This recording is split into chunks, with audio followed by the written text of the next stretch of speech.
I'm here today to actually share a story of hope. This is my story of hope, and I'm grateful for all of you here taking the time to listen to it. I'd like you to imagine for a moment that you're in a really dark room, and this dark room is empty. It's a little bit like a warehouse. The floors and the walls are cold and hard. There's no comfortable place to sit down, but it's familiar. Every now and again, you become overwhelmed. It's panic. You feel an intense need to run away. You're being chased, but you don't know why. Sometimes you stop running and the chase stops. But many times you stumble, and when you do, you hit the cold, hard ground with really hard force.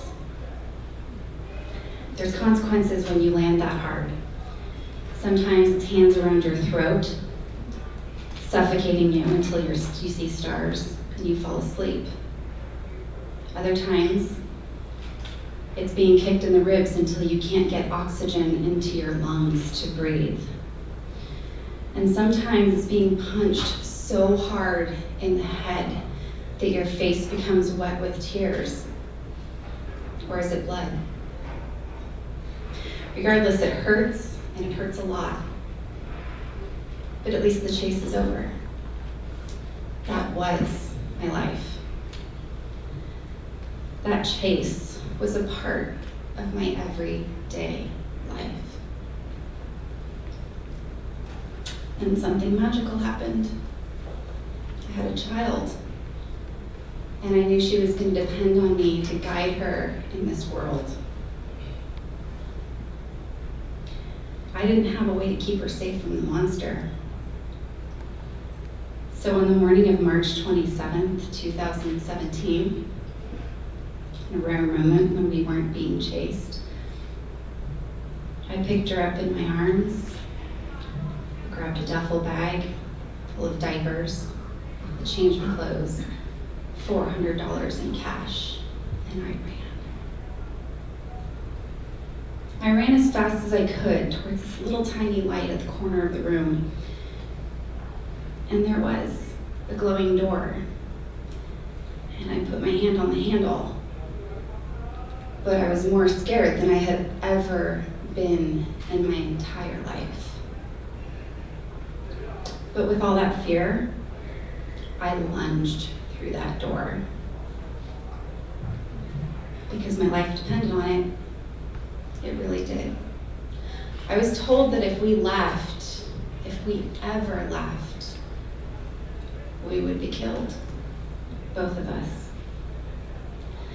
Now in a brightly lit hallway, I knew there was nowhere to hide from the monster. He'd find us. So I kept running.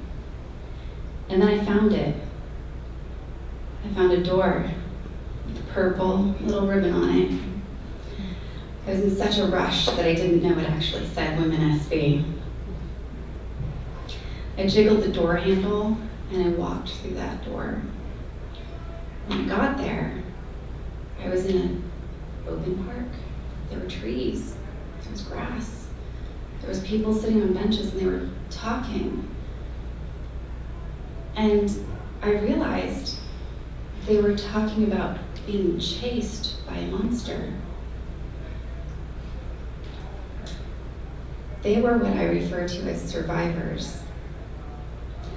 To be honest, I didn't know what a survivor was. I didn't know what I was experiencing was common, and it happens to people that are professionals.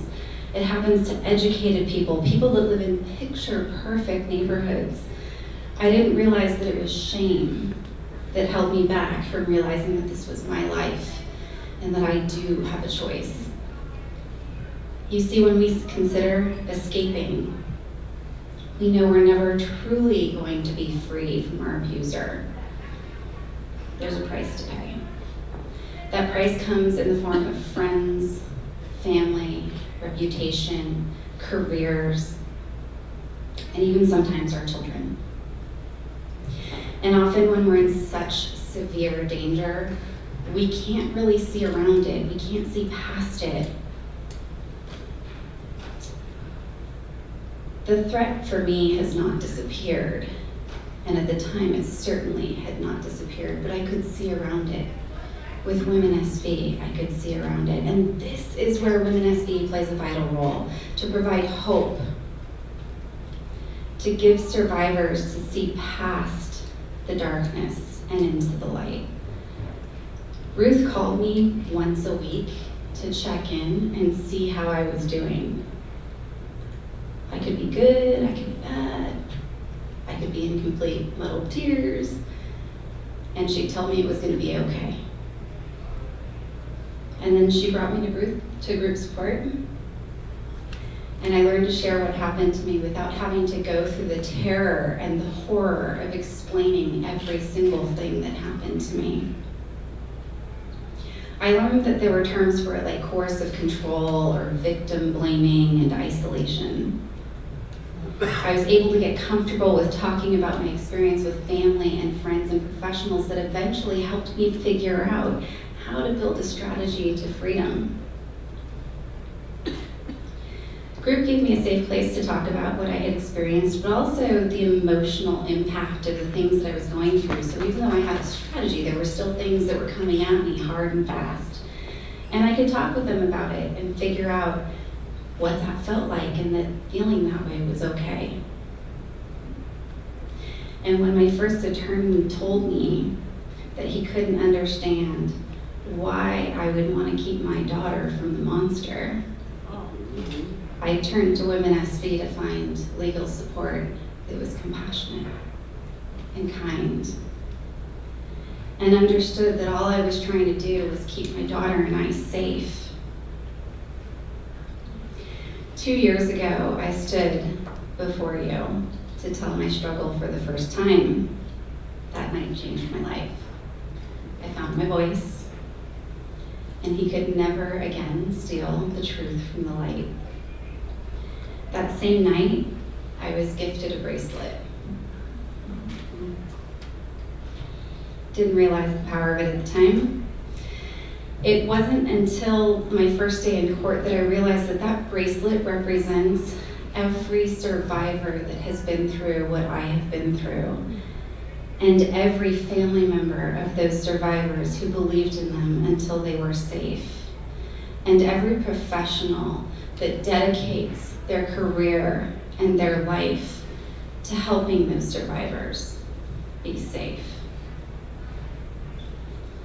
One of the biggest challenges that we have as survivors is learning to trust again.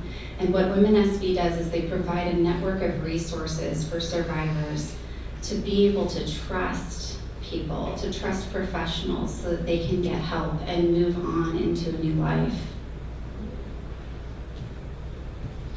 They're compassionate, they're kind, they listen. I'm proud to report that since my escape, I have regained my financial independence. I now have full legal and physical custody of my daughter. I've healed through therapy. I've reconnected with my family and my friends. I've leveled up in my career. I've joined the board of WomenSV. And most importantly, learned to trust again, which has led me to love again. I continue to learn how healthy relationships are challenging, beautiful, rewarding, and safe. I continue to build my ability to identify toxic relationships and set proper boundaries. Please don't be fooled. Not every day is a walk in the park for me. I still struggle with self-doubt. I still struggle with moments of terror and frustration. But I'm confident that while I don't have a choice of what happens to me, I have a choice of how I respond what happens to me. And in case it wasn't clear for everyone, WomenSV has been a profound building block to my success.